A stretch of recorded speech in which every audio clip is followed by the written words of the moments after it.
예수님 사랑합니다. 행복하세요.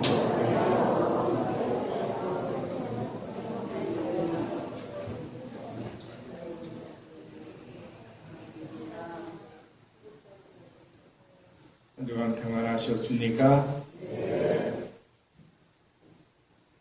간밤에 하얗게 눈이 내리고 이 아침에 밝은 햇살이 비치면서 이 세상은 또 다른 모습으로 우리에게 다가왔습니다.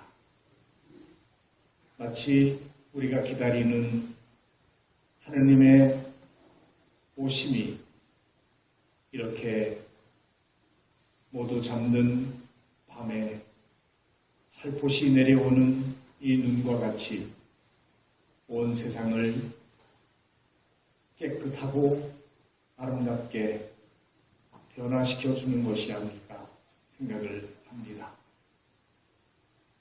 이렇게 은혜로운 시간들이 우리에게 주어진다는 것, 느낌으로 감사하고 행복함을 느낄 수가 있습니다.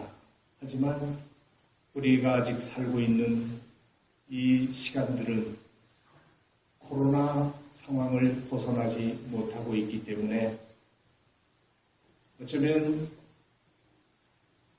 코로나19라고 하는 긴 터널을 지금 통과하고 있는 여정인 것 같습니다. 이제 그만 마스크도 벗고 환한 얼굴로 인사도 하고 마음 놓고 악수하고 포옹하면 얼마나 좋겠습니까? 그리고 아름다운 얼굴도 드러낸 채 그동안 예비자 교리를 이 불안하고 어두운 상황 속에서 교리를 배우며 준비했던 예비자들이 오늘 세례를 받을 수 있다면 얼마나 더 영광스럽겠습니까? 우리들끼리 마음 놓고 목청껏 성가도 불러대고 그리고 함께 먹고 마시면서 친교를 나눌 수 있다면 얼마나 좋겠습니까? 하지만 아직은 아닌 듯 합니다. 터널을 다 빠져나갈 때까지는 마스크를 착용하고 손을 자주 씻고 거리 두기를 지키면서 방역수칙에 따라서 우리 자신의 생명과 건강 그리고 함께 사는 이웃들을 지켜야 될 의무가 우리 자신에게 있기 때문입니다. 이렇게 아직 어둠을 통과하고 있는 터널 같은 상황이지만 그 상황 속에서 그래도 빛이 보인다면 얼마나 희망적이겠습니까?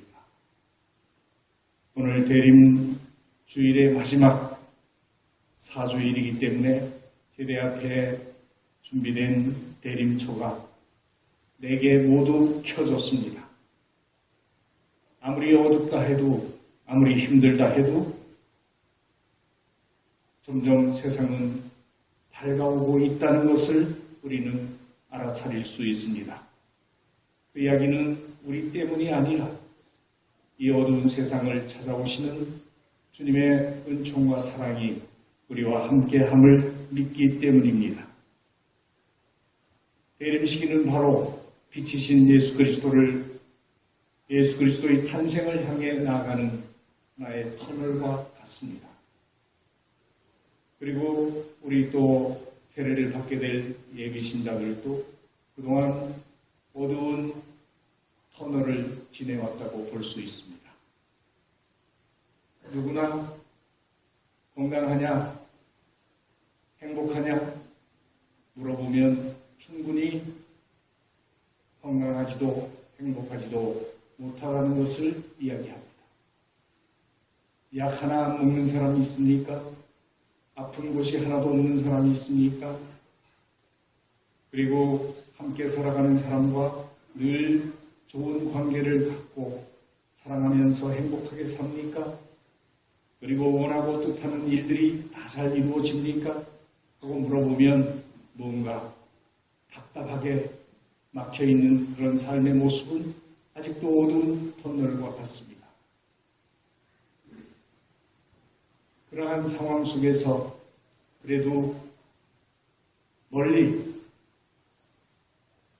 밝은 빛이 비춰올 것이라는 희망을 갖고 있기 때문에 우리는 이 어둠 속에서도 용기를 갖고 기쁨 가운데 주님의 오심을 기다리고 있는 것이고, 우리에게도 우리 힘만으로 할 수 없는 그런 상황이 있지만 그분이 오셔서 새로운 삶으로 살아갈 수 있다는 희망이 있기 때문에 믿음을 갖고 용기를 내보게 되는 것 같습니다. 우리가 지나온 대림 4주간을 한번 돌아보면 첫 번째 주일에 예수님께서는 우리를 보고 깨어 기도하라고 당부하셨습니다. 무엇인가 사람답게 잘 살기 위해서 해야 될 것이 너무나 많은 것 같은데 우리는 타성에 젖어 있고, 그리고 이기심에 빠져 있고, 그리고 온갖 욕심에 사로잡혀서 정말 해야 될 일을 하지 못하고 가야 할 길을 걸어가지 못하고, 그리고 살아야 될 아름다운 삶을 살지 못합니다. 그래서 보다 인간답게 살아갈 수 있으려면 정신 차리고 깨어 있어야 됩니다. 그래서 흥청망청 먹고 마시면서 조금 편안해지고 어려움이 없으면 내 뜻대로 살 수 있는 것처럼 착각하고 있는 우리들에게 주님께서는 이 코로나와 같은 바이러스를 통해서 삶이 지금 건강하고 약안 먹고 산다 하더라도 언제든 나도 병자가 될 수 있고, 나도 아플 수 있고, 나도 죽을 수 있다는 사실을 기억하면서 정말 우리가 무엇을 준비하며 살아야 될지를 일깨워주고 있습니다. 이런 일조차 없다면 정말 하느님을 더 간절하게 찾을까요? 그렇지 않습니다. 인간은 힘들고 어려워야 비로소 주님을 찾고 그분을 향해 눈길을 돌리고 마음을 엽니다. 그런 의미에서 우리가 깨어있는 사람이 될 수 있도록 대림 첫 주에 우리에게 요구되는 세 가지 중요한 가르침이 있습니다. 깨어있기 위해서 첫째, 하나님의 말씀을 매일 듣고 묵상하며 살아가라는 것이죠. 하나님의 말씀을 듣는 사람은 자신의 생각이 바뀌게 되는 것이죠. 그리고 생각이 바뀌면 삶이 변화됩니다. 그러한 삶으로 우리를 초대해서 좀 더 사람다운 사람의 길, 그것은 우리에게 오신 주님의 모습을 닮아가라는 요구라고 볼 수 있습니다. 그리고 두 번째는 기도하는 삶입니다. 이 세상에 가장 큰 힘을 가지고 있는 것이 뭘까 생각해 보지만 기도보다 큰 힘을 가지고 있는 것은 아무것도 없습니다. 기도하는 사람은 샘이 깊은 물과 같고, 기도하는 사람은 뿌리 깊은 나무와 같다고 할 수 있습니다. 그리고 세 번째는 시대의 징표를 알고 사랑을 실천해야 된다는 것입니다. 우리가 교회의 가르침을 따라 살아야 되는 이유는 이 세상을 복음화하고 함께 사는 사람들이 좀 더 사람다운 삶의 길을 걸어갈 수 있도록 우리 또한 사랑을 실천하는 여정이라고 볼 수 있을 것입니다. 그리고 대림 두 번째 주일에는 우리가 인권이라고 하는 주제를 가지고 한 주간을 지냈습니다.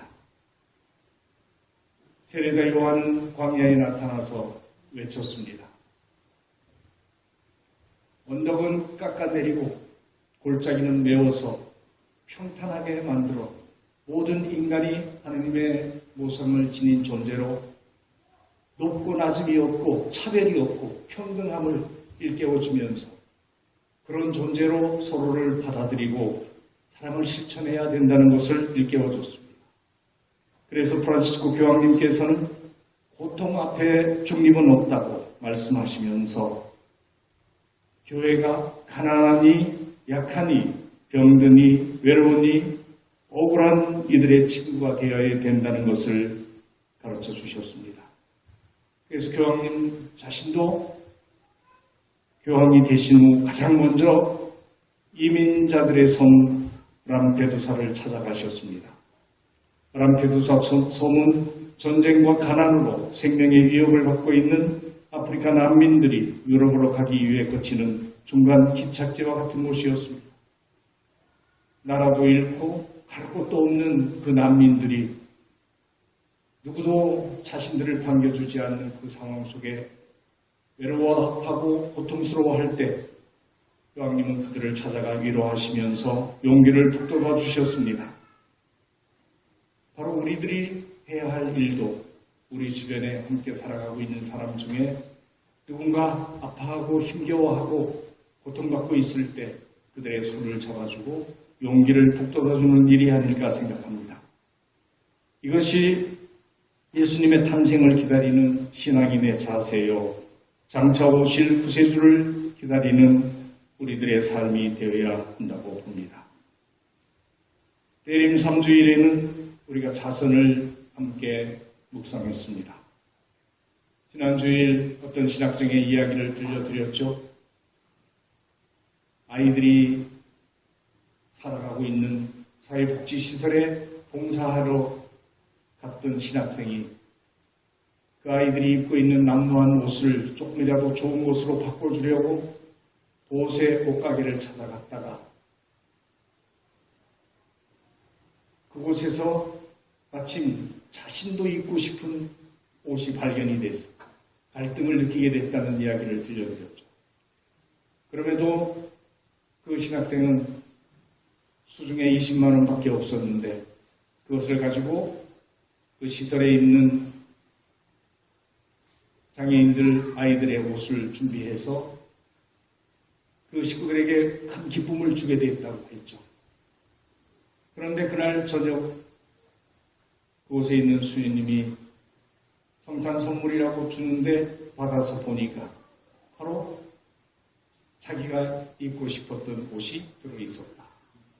그리고 그날 저녁 성당에 미사를 하러 갔는데 신부님이 불러서 성탄 선물이라고 주는 봉투를 박아보니 바로 그 봉투 속에 자신이 그 식구들을 위해서 했던 20만 원이 다시 들어있었다.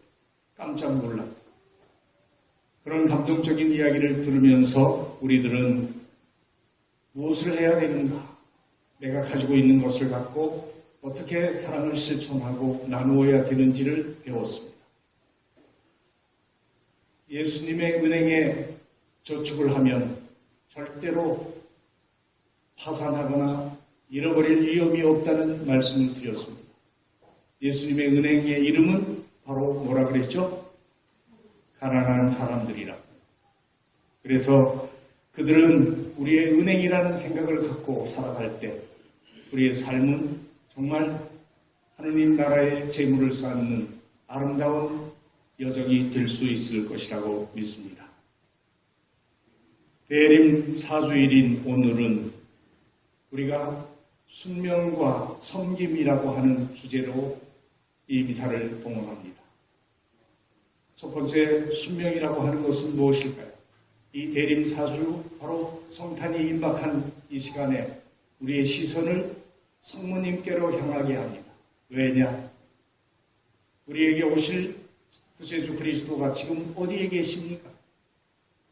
나자렛 시골 마을에 마리아라고 하는 한 처녀가 가브리엘 천사의 방문을 받고 깜짝 놀랄 상황이 벌어지게 됐죠.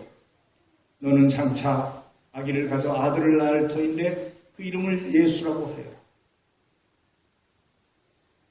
나는 아직 남자도 모르고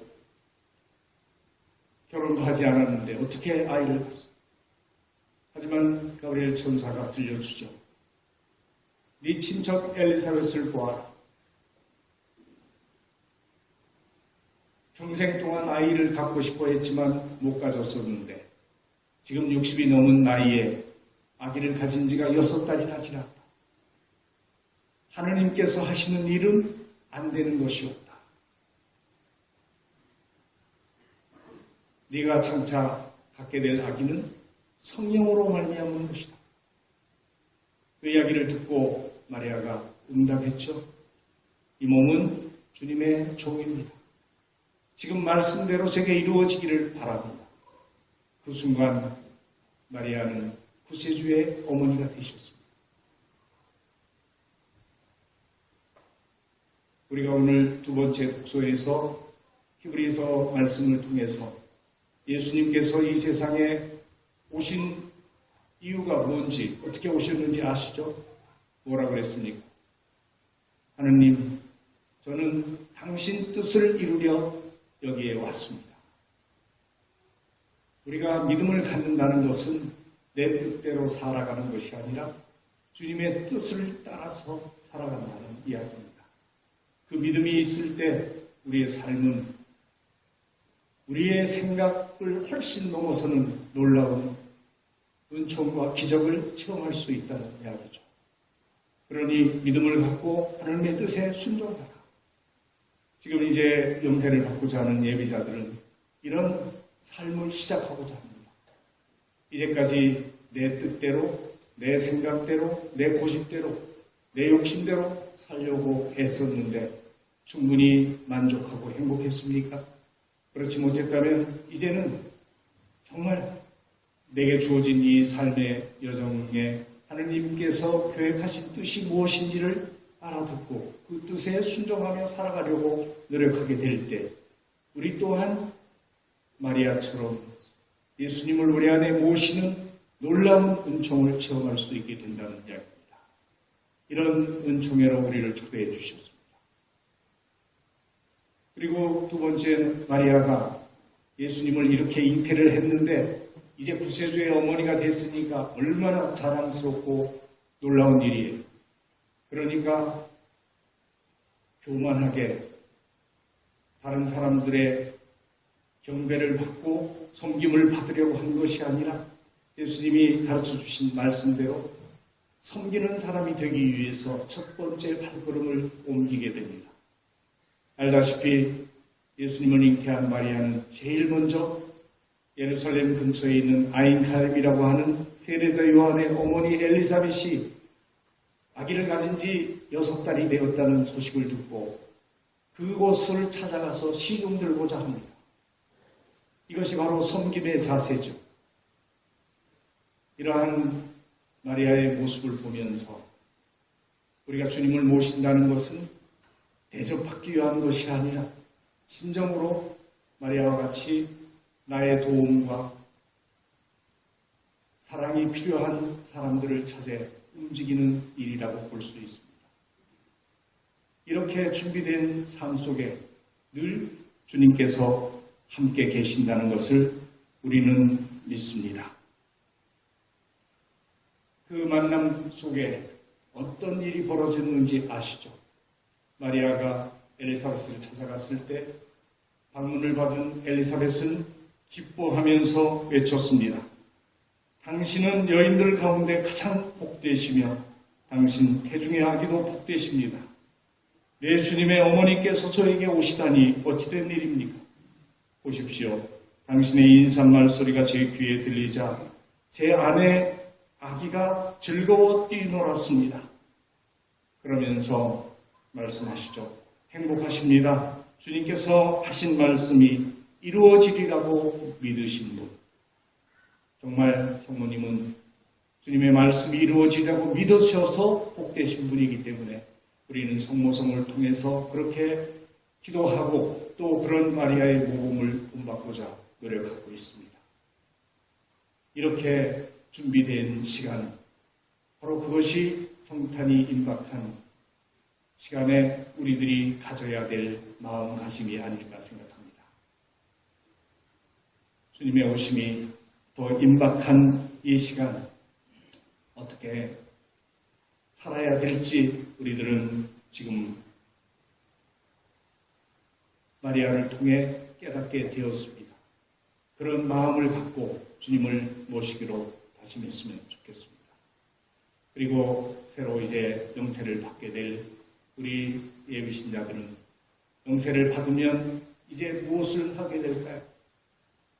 어찌 보면 자신의 모습과 이웃의 모습이 이전의 모습이 아니고 전혀 다른 인간이 되어 있음을 깨닫게 됩니다.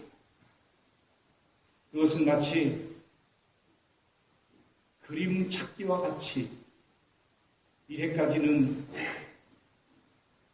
어두운 시선으로 나쁘고 안 좋은 것만을 보면서 비판하고 판단하고 원망하고 불평했다면 이제는 밝은 눈으로 그 그림 속에 숨어져 있는 그림들을 찾아내면서 참 좋고 아름답고 훌륭한 것이 많다는 것을 알고 그것을 칭찬해주고 격려해주며 사랑해주는 삶을 살아간다는 의미입니다. 그렇게 우리가 살아가는 주변이 점점 그런 빛으로 밝아지게 될 때 세상은 하느님의 나라로 변화될 수 있고 하느님의 축복이 우리 가운데 함께 하실 것이라 믿습니다.